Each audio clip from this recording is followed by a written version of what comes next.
you're live. Ready? Okay, hi everybody, welcome to Pentown Regional School Committee Business Meeting for Wednesday, June 21st, 2023, our final one of the school year. Start with a roll call. Dina. Here. Julie. Here. Wayne. Here. Marie. Here. Chris Reddick. Chris is mute, and now she's not with us anymore. Welcome back. Emily. Emily's on mute too, but it's okay. Here, I'm here. There's Chris. Chris is here. Somehow I got just, it's hard. It's really hard to hear. I don't know if Emily's having a hard time hearing too. Yep. Emily, was that you're also? Are you having trouble hearing? Hold on. I'm not sure. I can hear you just fine. It's Chris who's clearly not sitting at the same table as you. Yeah, you can hear me. Hold on. Let me just.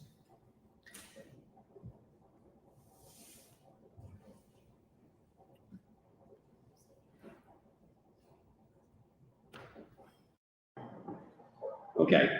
How's that? Is that, go ahead, Chris, say something? How can you hear me now? Okay, good. Got it. You're good. Good. Okay, we're gonna start with the consent agenda. Do I have a motion to accept the consent agenda? So moved. Second. All those in favor? You have to do a roll call because we're remote. Okay, thank you. Marie was just bringing up the same point. Dina, Here. Julie, Yes. Dina, you need to vote yes. Yes. Yes. Wayne, Marie, Yes. Chris, Redding, Yes. Emily, Yes. chair votes yes. Lana, Yes. thank you. Subcommittee updates. So I guess the main subcommittee update is me updating everybody on what the subcommittees are going into next year, based on you guys reaching out to me and some of you sharing your preferences and how things went last year. Not too much is changing. And a slight tweak because we consolidated a couple of committees, but finance will remain Chris, Lana, and Wayne. Teaching and learning will be Marie, Julie, and Emily. Policy will be Wayne, Ashley, and Dina.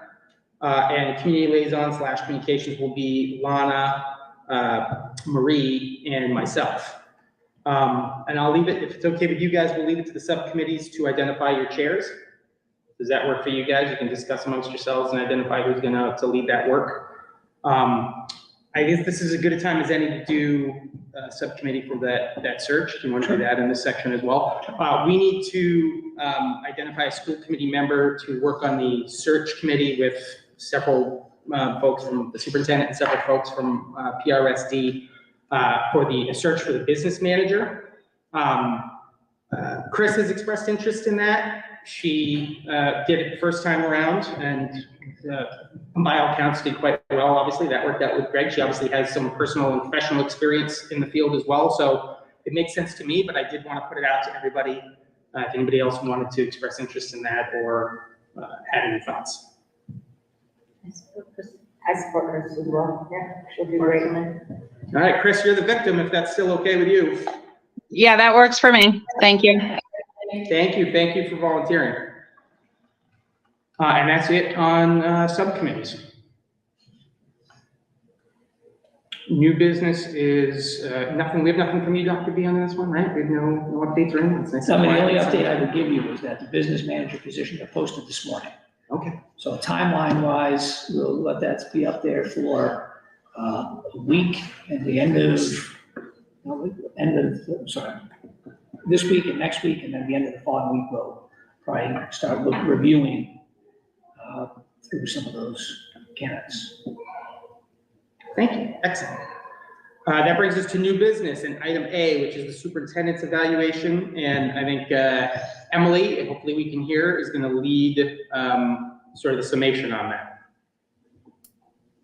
All right. If not that I'm not on mute, can you hear me? Yep, we got you. Yes.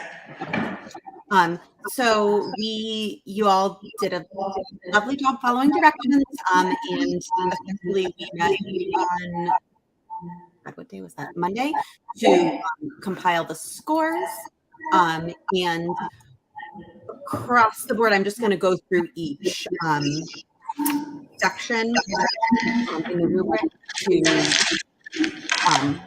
sort of say what the average was of all the scores.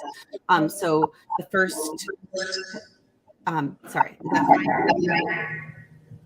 all I hear is me echoing. So I think like the meeting room has to mute something.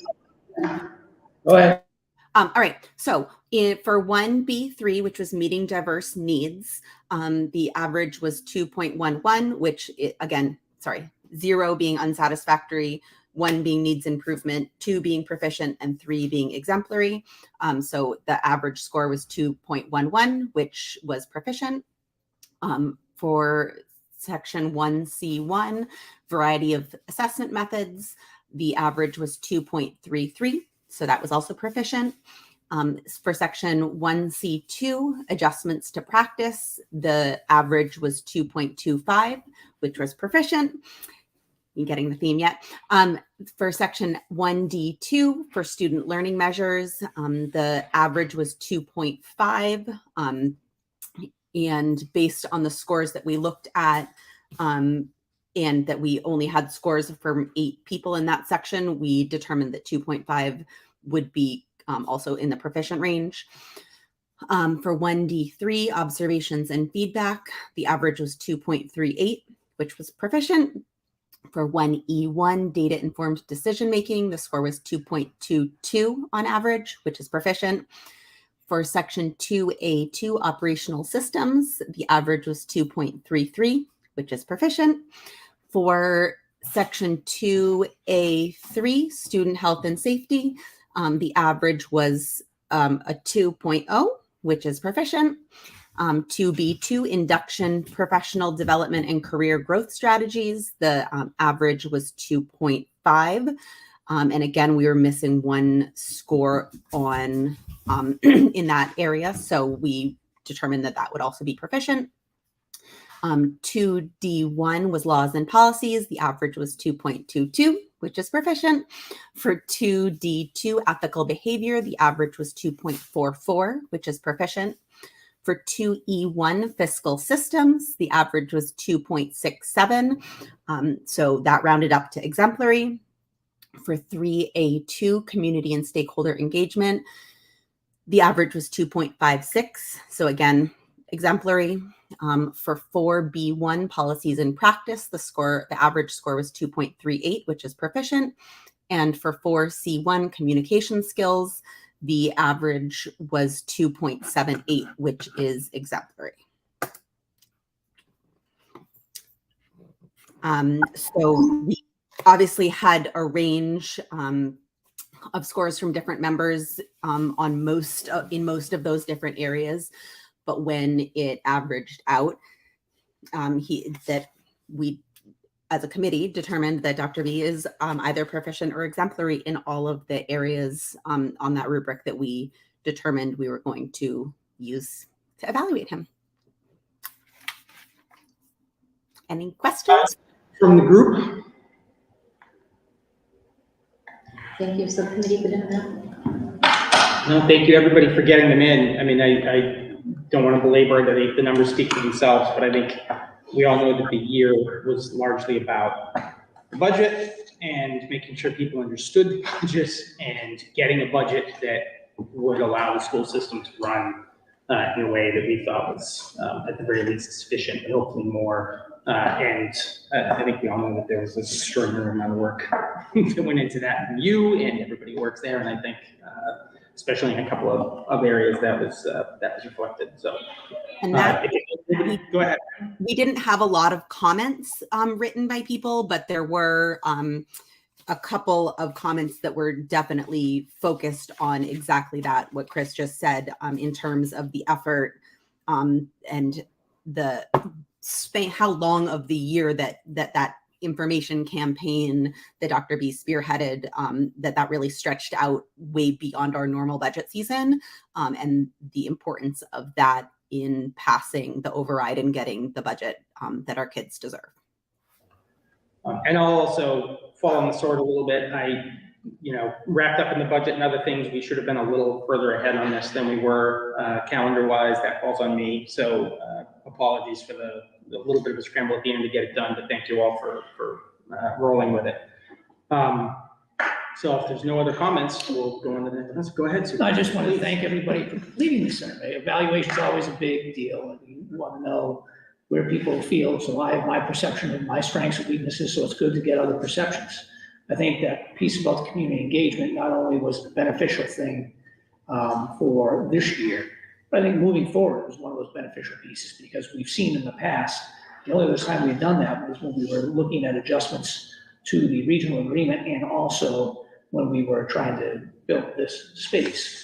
So I really appreciate that feedback, and I know it takes time. It's a lot of stuff to go through, but I'm grateful for it, so thank you. And we'll file everything with Emily, not with Emily, Mary Ann. Yeah, we have to consolidate. We're Yeah. a little bit split up. I have most of it, and we'll get all the paperwork in, and if anybody wants to can certainly take a look. And that would go on to item B under new business. We have to approve Oh, yeah, it. You're we right. do, Thank yes. you. Yeah. I'll make a motion to approve the superintendent's evaluation. Second? Any other comment? Oh, sorry. Quick, we get comfortable. Any other comments before we take roll call? Dina, Yes. Julie, Yes. Wayne, Yes. Marie, Yes. Chris, Yes. Emily. Yes. Chair votes yes. Lana? Yes. Thank you. And now we're on to item B. Notice our athletic director is here. We're going to talk about 7th and 8th grade student athletes participating in high school athletics. So thank you, Mr. Chairman. I will pass it over to Mr. Thornton in just a second, but it is one of those situations now where we've changed the configuration with one principal and building with 7 through 12. And again, can't emphasize enough, middle school is an LEA code that is different from high school, so 2 separate codes. But Mr. Thornton has looked into this. I've asked a lot of questions as well.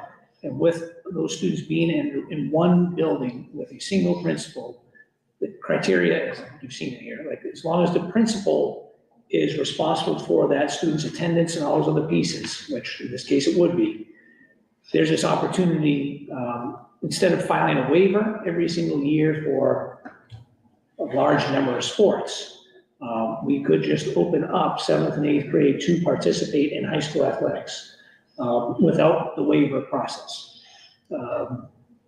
So I'll let Mr. Thornton go over this, explain, and at the end of this, the MIA does not stipulate if 7th and 8th grade participates, what level they can participate at.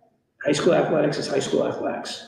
But I know that's something that every parent you talk to, this is one of some of the concerns for a variety of different reasons. I know Mr. Thornton probably will touch upon some of those as well. Because I know one of what's written here is largely what Mr. Thornton had written up in the background.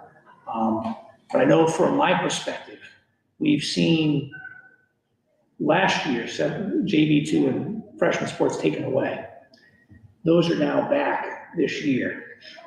And we also know, I think it's going to be next year, sophomore class extraordinarily small. So trying to fill those freshman teams with some of these freshmen with JV, that's a possibility. So you have full teams, kids who are able to participate instead of having benches full of players who are just sitting there and not participating. But go ahead, Mr. Thornton, take it away. Yeah, so thanks for having me. There's kind of a lot to this in the sense that you may have a lot of questions, but a lot of it is, we're already doing most of this. I mean, for the last 4 or 5 years, we've already applied for waivers for, I think, 14 different sports teams at Pentucket. So we've had middle school student athletes playing on our high school teams in the past. It's been happening every year. I pulled the Cape Ann League. Every single school in the Cape Ann League has middle school student athletes currently playing on their high school teams. So in that, nothing has really changed. The biggest thing I think that people need to understand with this piece is that, when I have applied for a waiver through the MIAA in the past, like let's say we wanted to get a waiver for the girls soccer team. And if we have 3 levels next fall, when I would apply, well, Kentucky would apply for a waiver, the waiver would be for 8th graders, maybe we would say, or 7th graders, maybe 7th and 8th graders.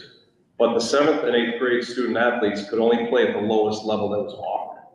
So a 7th or 8th grader, if there was room on a team, would play on the JV2 team, or they would play on the JV team, whatever teams we had to offer. They could not play on a varsity team in that instance. Going forward with this proposal, student athletes in the 7th or 8th grade, if we go through with this, could play at any high school. They could play at any high school team. So you could have, maybe there is some soccer player who's in the 8th grade that's skilled enough to play on a varsity team. That could happen. But another question going forward with this was, is this going to apply to all teams? And a lot of this is me talking with the coaches talking with me, looking at the student athletes that will be out there and making sure that everybody is safe at the levels that they're going to play. Because there could be an instance like in the winter where the ice hockey numbers could be low, but we're certainly not going to fill a varsity or JV ice hockey team with 7th and 8th graders just to put bodies on a team to fill out a team, because in most cases it wouldn't be safe. It wouldn't be safe to do something like that. Because to compete at that level, at a varsity level for a 7th and 8th grader is a very big ask for something like that. In other sports, maybe in volleyball or cross country, soccer, baseball, those work out quite well. In the Cape Ann League, we don't really call it freshman sports anymore. It's termed now the JV2 teams. So there are a lot of JV2 teams that are comprised of 7th and 8th graders on multiple schools that are out there. So that's what we're looking at, and it's it's a process that we've had to go through with the MIAA. If we decide not to do this, it's still a process that I think we'll go through with the MIAA just to fill out JV teams, because it's just what we've been doing in the past, which you may or may not realize that. So just want to get that out there. Quick question for you. I recall there was another school that had 8th grade students playing on their girls varsity soccer team. And when it came to the playoffs, there was a question that came up because they had to submit a separate waiver for them to participate in the playoffs as well. Is that? That may have been that they didn't apply for the waiver during the season, because once you're into the season, and once we set rosters with the MIAA, we're clear to go. And in this instance, if this was to go through, the varsity rosters are the ones that get entered. The JVs and the JV2 rosters, they're not really entered for the MIAA just for the purposes of playoffs. Like you have to have a set playoff roster that's sanctioned by the MIAA. So those rosters are all entered before tournament time. So it could have been the case where they didn't enter before the tournament, which would make them ineligible. And I think there's, So just a question, Dan, does this change what we might look at then for coaching positions and stipends, and again, based on enrollment and stuff, so this would be effective for starting for fall? Well, in terms of stipends, no, the stipends are set. So what we go up against is sometimes we have, like for instance, we could have JV, JV2 and varsity soccer. Some years we've had only enough student athletes to have a JV and a varsity. So we just never, we wouldn't fill out the JV2 team. That has happened. Even before this, in the winter, frequently we've had a varsity, a JV and a JV2 boys basketball team. And we've had a JV and a varsity girls basketball team. So I think like if this waiver, or if we didn't have to do the waiver process anymore and we opened it up to the 7th and 8th graders, you'd probably see 7th and 8th graders playing on the JV2 girls basketball team. And fill that out. Yep. Tina, sorry. So would this eliminate the possibility of having a freshman teams? Would it eliminate it? Yeah, like if we went ahead and approved it, then there would always be JV and JV2, there wouldn't necessarily, like, or even middle school teams, that the middle school teams would never be established. Well, and we don't have middle school teams. Right, Or- but I know we had talked about it, so Yeah. that's why I Yeah. was. I mean, it's really giving an opportunity for everybody in this building to play on teams if they so choose to. Right, They certainly don't have to.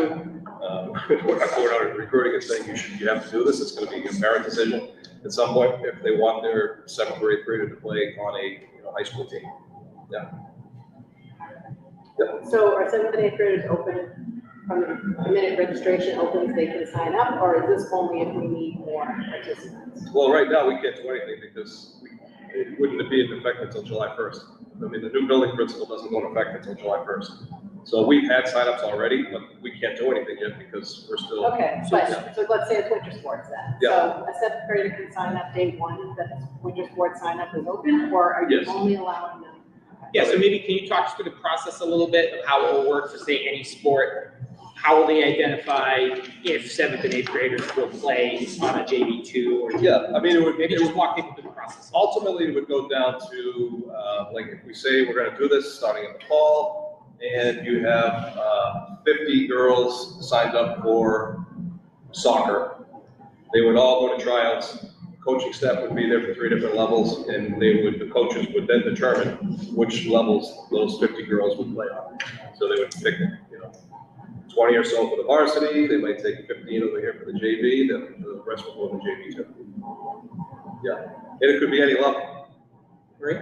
So if we're not gonna be able to have middle school teams like a lot of neighboring regionals do, I think it's a great opportunity. But I have a really hard time with a 7th grader making a varsity when that's kind of a goal. Like, you come in as a freshman and sometimes, yeah, you're a freshman and you're great, so you go right to varsity as you should. But then there's some kids who work hard and say they work hard and it's looking like junior year, they're gonna get on varsity, but oh no, because now we passed this and you're usurped by 7th graders. Like, I feel like the other part of it for me is 7th and 8th graders have youth sports. They have, I know, my daughter, for instance, her and a group of friends, they needed kids for the girls lacrosse team a couple years ago in 8th grade. Her and 5 girls played up, but they were also playing on a select team, they were also playing on a town team, and they were also playing on a club team. High school kids don't have those other opportunities. Like, if they want to be involved in sports, yeah, they can play club, but other than that, like, if a kid just wants to come to school and be a part of something, be a part of a team, and I think we have a lot of teams here, right, where we have kids who have never played a sport before, and they go out and they have fun and they play it, and I mean, yeah, varsity level is different, we're talking tournaments and championships and stuff like that,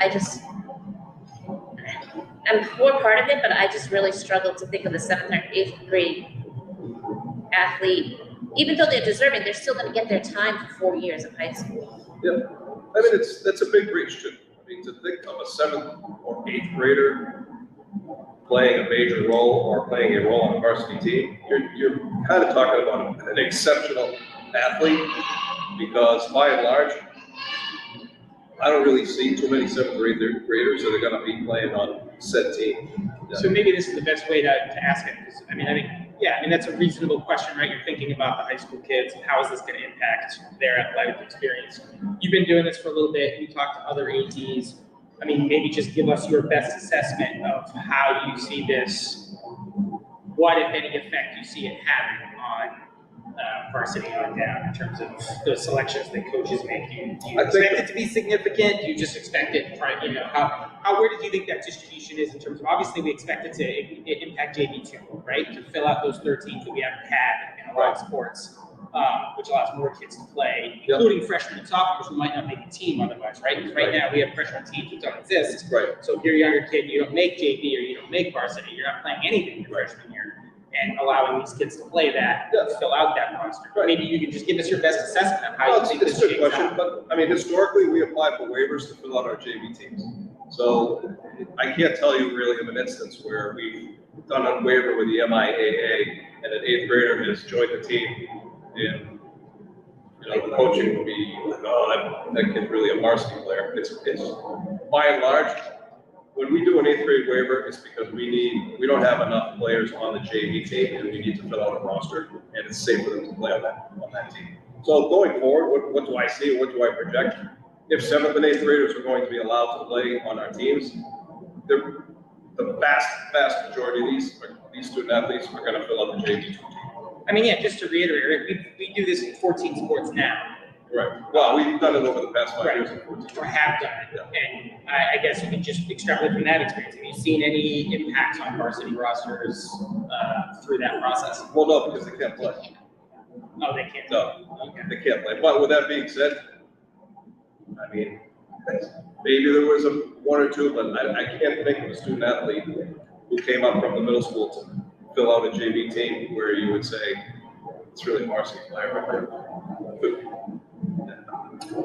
Wait, Too much different from yesteryear. It's not too much different from the way it was from yesteryear. The MIA rules, code for 30 years.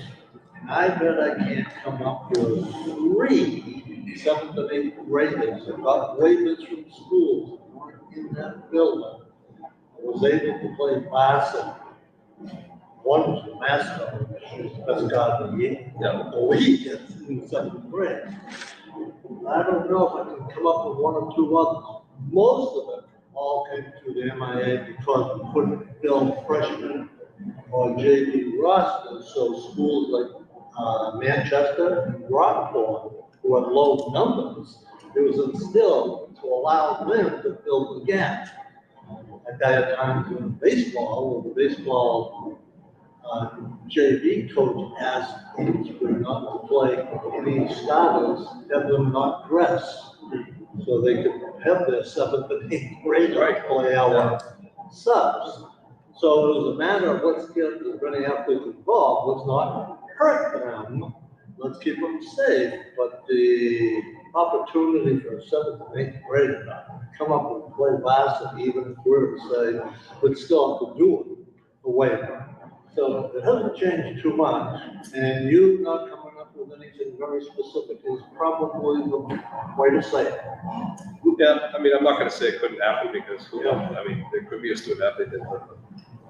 But I can see there even being a problem if a 7th grader gets on JV and a freshman or a sophomore is on JV too. Like, that's gonna cause a lot of friction, I think. And so forget varsity if it's so rare. So, I mean, how big of an issue is it applying for these waivers? Like, is it such a, tedious endeavor that you just don't want to have to do it again, and that's why you're trying to move in this direction? Or is it just because now it's open to us, so that's why you're?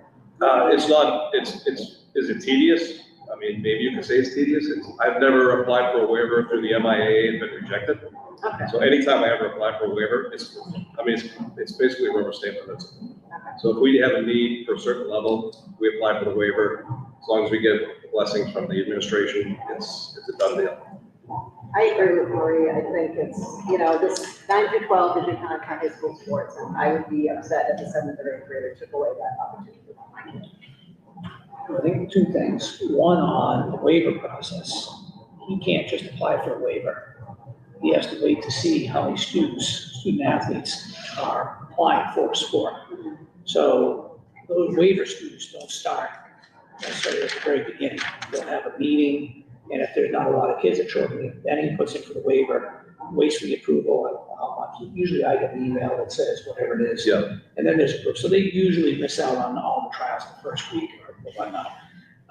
The other point I was gonna make, or question I was gonna make, Marie and I talked to this earlier, like track and field and cross country, 2 examples, right? Where if you had a student who's in 7th grade, and they were doing this, you can't stop them from varsity and JV, right? Because it's on the clock, like they're all running.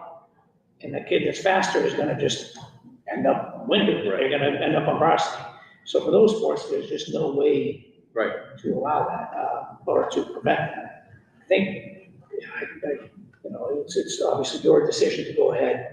What you're basically doing is setting a pattern for, the parents and the students in 7th and 8th grade heretofore to say, yeah, you are excluded from varsity. So in that situation, I don't know how that works on track and cross country.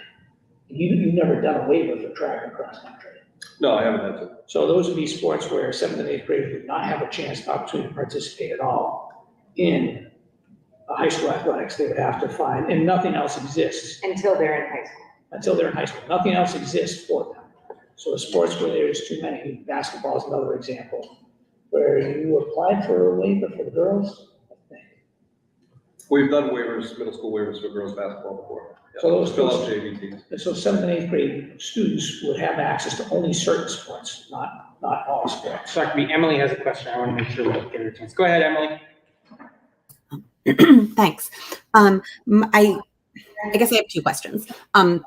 First is there something that we could do policy wise that might address some of these concerns? And all of y'all policy wizards might have an answer. It might be something to look into.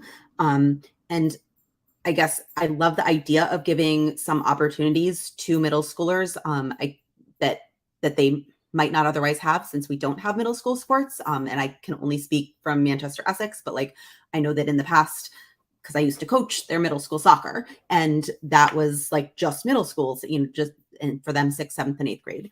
And we don't have that here. So on one hand, I think that's a nice opportunity, but then on the other hand, like what Julie and Marie are saying, that's concerning. But also, if we're saying these kids are separate, like we're separating them during the day, the middle school and high school, and then we're putting them on a team with high schoolers.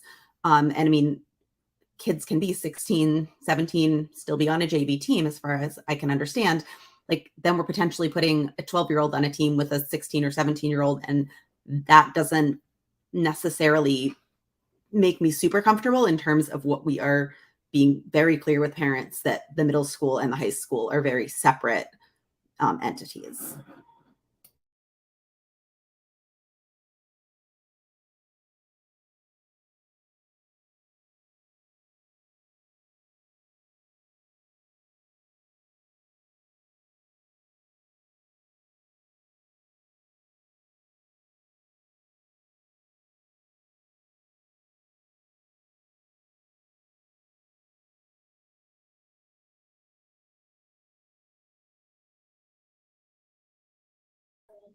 All right, we can't hear you guys.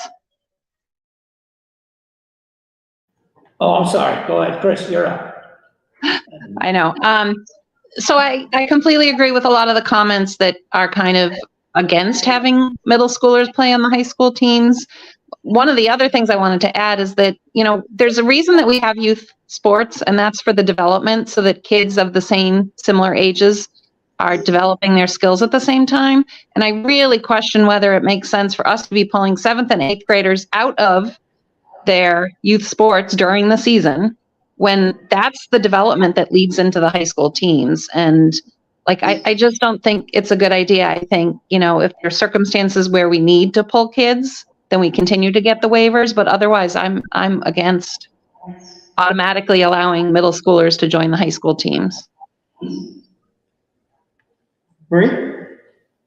Yeah, no, that's the summary I was looking for, because I want to know when I vote so if you were to go for the waivers, we could still have middle schools come up for teams that may need them to fill out a JV or JV2.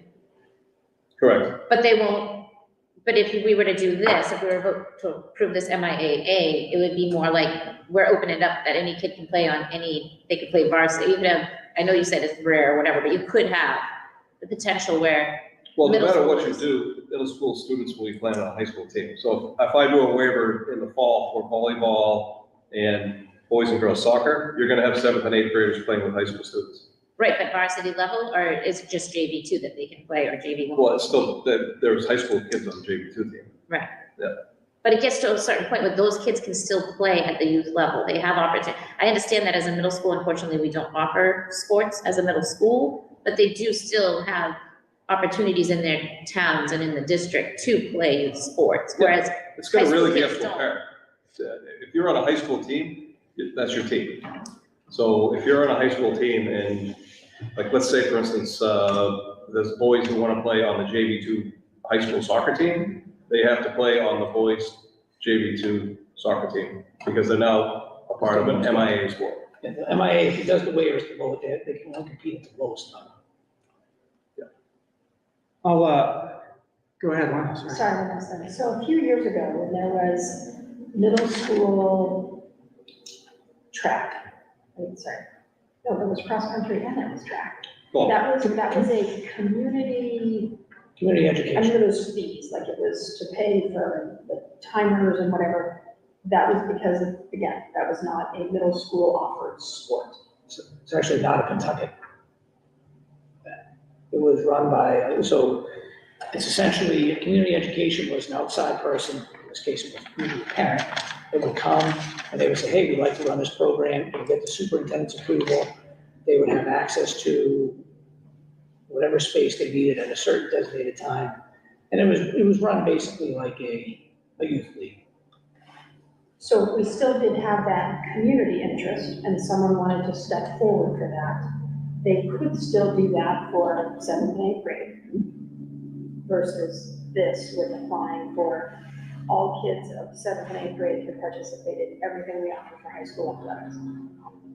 So if someone wanted to, it's basically, if they wanted to rent space, time, yeah, that would be something that at this point would take to executive director of operations, sit down with them, he'd be able to square it away. I think in the track, when they did the middle school track, Coach Darrow was like, yeah, hey, why don't you show up on these days? And you can participate in our practices on these days. Or there'd be a way to meet and that group could use it after school. So they help work out schedules like that. Julie? Is this an all or nothing thing, or can we put parameters in it? Like if you say, if we say yes to this, does that mean everyone's fair game for any team? Or can we put parameters in it and say, The MIAA allows you to do what you would like to do. So the MIA would basically say, you're a 7 through 12 building. Yeah. Everybody is allowed to play on sports if you want.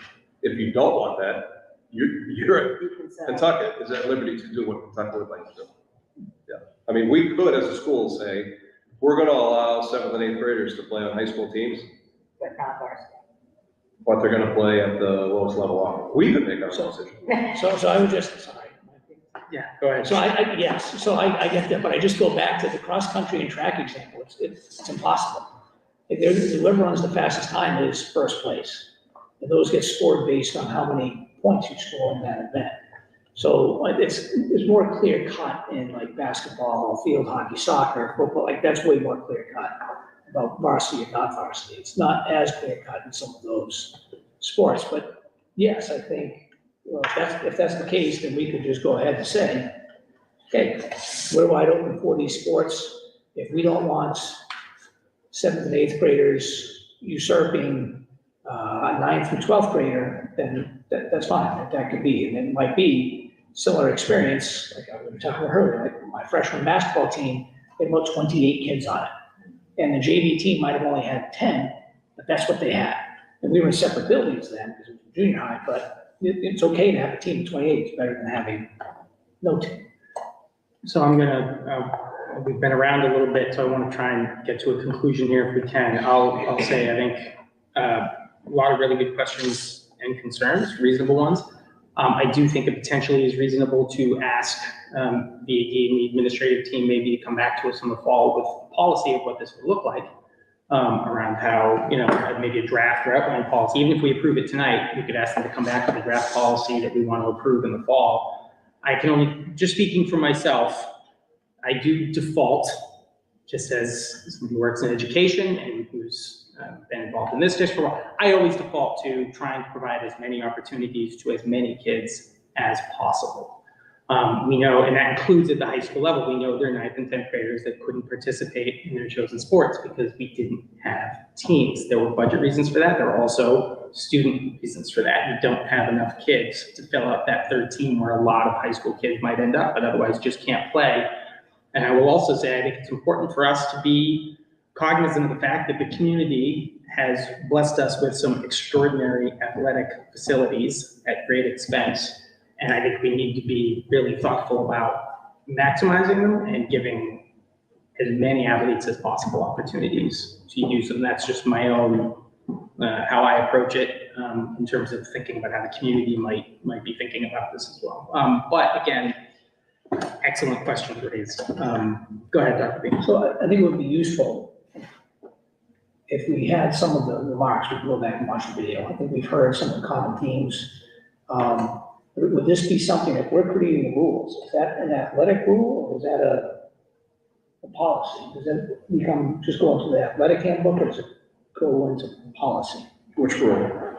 If we were to go ahead and create a, Oh, that would be on our handbook.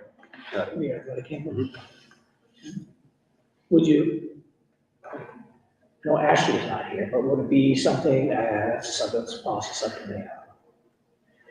It'd be good to get information to have other sets of eyes on it, is what my point is. Right.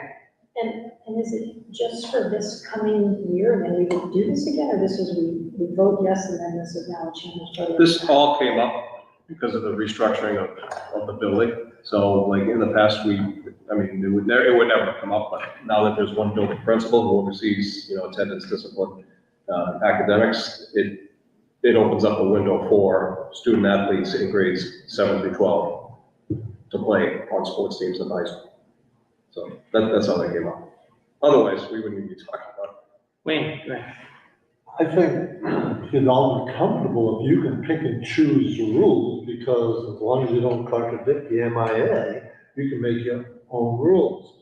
So if you came back with a draft that said, I don't want 7th and 8th graders playing hockey or football, then that's in our rules and they don't here in Kentucky.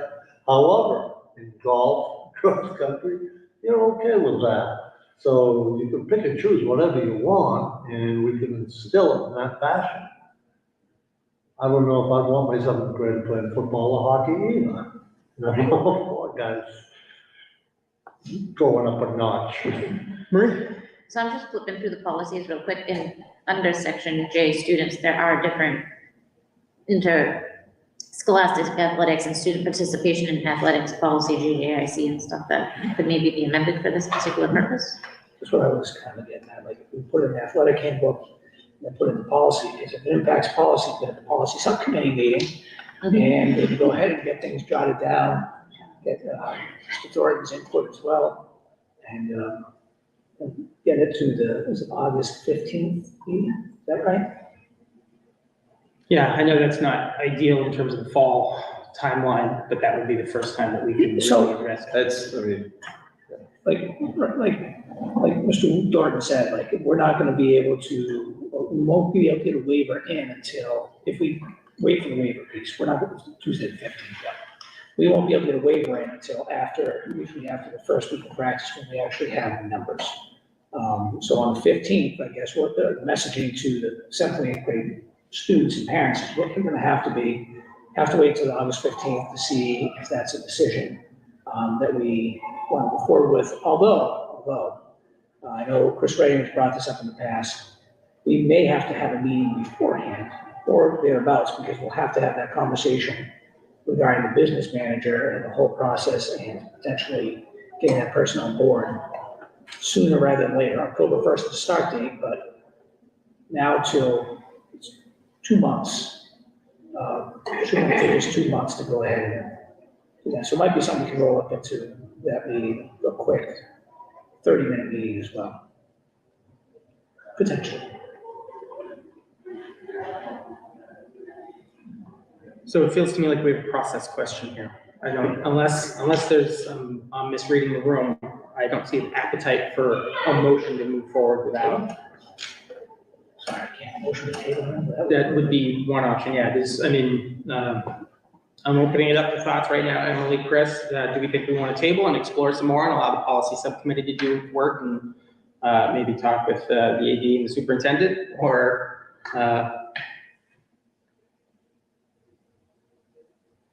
we can also motion to go ahead, Wayne. I'd be curious though, of the people here, before we talk about the policy, most of you thinking 7th and 8th graders, no, we don't want them playing in high school, is that what you're thinking? So if we got all of you thinking that, then going forward, at least we've got that in mind, and we don't have to pick and choose sports or anything else. Majority of the school committee just don't want 7th and 8th graders playing in high school. I don't think we know that until we have a vote. Well, you could Go ahead. give a non-binding, raise your hand. Go ahead, Dina. We have- Well, can we make a motion with, like, adding to it saying, we'd like to allow this, but, and have the policy meeting, or policy committee kind of go through and decide, that, they won't be able to play varsity, or, I'm not sure. So you're talking about motion to pass it pending some kind of And policy yes, proposal? exactly, pending policy that describes, or it is, details exactly, in what capacity they can participate. That is also approved by the school committee. Correct. But what if you're not happy with the policy? Well, if it didn't pass, it would be pending the school committee approving the policy, so if the policy didn't pass at that point, then, they didn't take effect. Emily? Could we include language that, I can't remember who said this earlier, sorry, but that like 7th and 8th graders could play at the lowest available level? So whether that was JV or JV2, depending on the sport, and pending the policy, like with the details, but that would allow the kids to be getting started with the teams and still be part of that team, So what if I've heard correctly, it's really, that's sort of a detailed question that would then be explored after this vote. But from what the AD has said, I think we pretty much have carte blanche to make the rules, whatever we're comfortable with and the district is comfortable with. I think there's a lot of room to play there. So I think it would, at this point, look something like approving the recommended motion, pending a policy, a draft policy from the policy subcommittee in the district, requiring approval by the school committee, something along those lines, if that makes sense to people.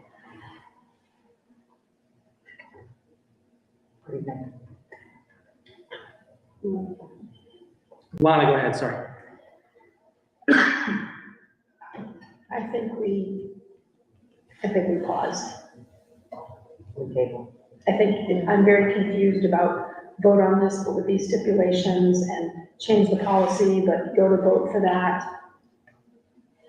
So I Do guess. you want to make a motion to I would like to see more outlined before we make a vote to move on that. That's my motion. Second.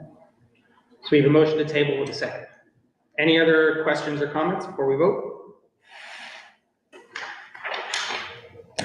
Dina, Yes. Julie, Yes. Wayne, Yes. Marie, Yes. Chris Redding. she's not here.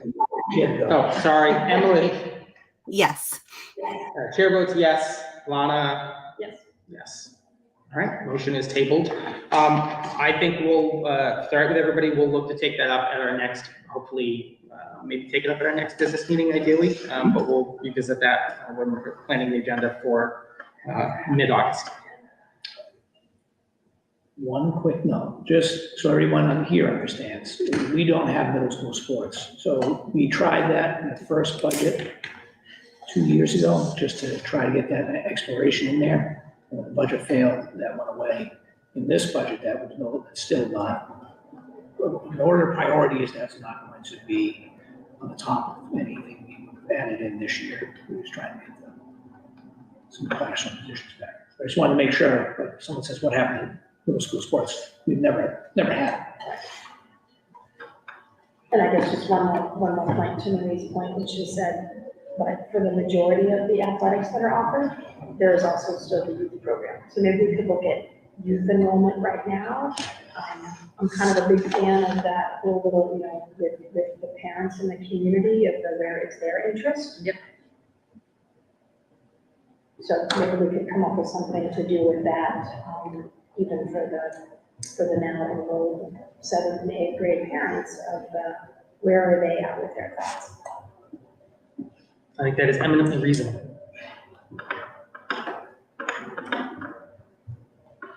Okay. I closed my computer. Is that all that's on the agenda? Motion to adjourn? So moved. Second. Dina, Yes.